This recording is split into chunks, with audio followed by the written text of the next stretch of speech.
Ang balita, nandito silang lahat, pati ang head ng NBI. Anong ginagawa nila rito? Huhulihin ba kaming lahat? Sabihin lang totoo.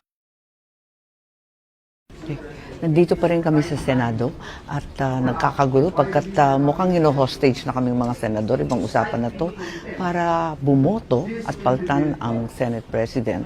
Dahil nga hindi na nasusunod ang batas, ang tradisyon, ang kalayaan ng Senado.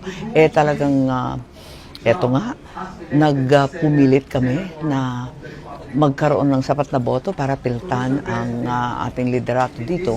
Ngunit ang nangyari, mukhang sinaktan pa si Senator Bato.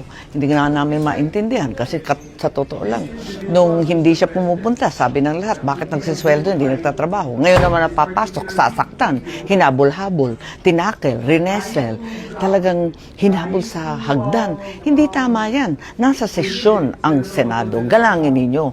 At walang papasok dito kung walang pahintulot ang security ng Senado. Ngayon, todo-todo pumasok ang NBI, pati ang bossing ng NBI, winawagayway ni Senator Trillanes ang ICC warrant of arrest daw, na ano ang papel niya, hindi ko maintindihan. Siya ba ay sheriff ngayon ng ICC? Ganun na lang ba? At tayo talagang wala ng korte, wala ng batas, wala na sinasang-ayon. Ano ba talaga ang nangyayari? Ngayon, ang sabi nila, nandito na ang mga kapulisan para arestuhin si Senator Bato. Ang balita, nandito silang lahat, pati ang head ng NBI. Anong ginagawa nila rito? Huhulihin ba kaming lahat? Sabihin lang totoo. Ano ba nangyayari? Talagang bang tinake-overa na ng Pilipinas, ng ICC, at naging sheriff na silang lahat, pati si Senator Trillanes? Hindi tama yan. Usurpation of authority, walang karapatan na mag-deliver ng warrant of arrest. Kailangan dalhin sa korteng Pilipino yan. Pilipino ang pinag-uusapan. Pilipinas ang mga naganap na sinasabi. At hindi ko maintindihan.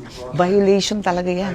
Hindi pwedeng harangin ang isang senador na papasok sa trabaho. Kriminal din yan. Crime din yan. Hindi pwede lahat yan. Kaya nagtataka kami sa nangyayari dito. Mukha kaming hino-hostage, naka-lockdown kami.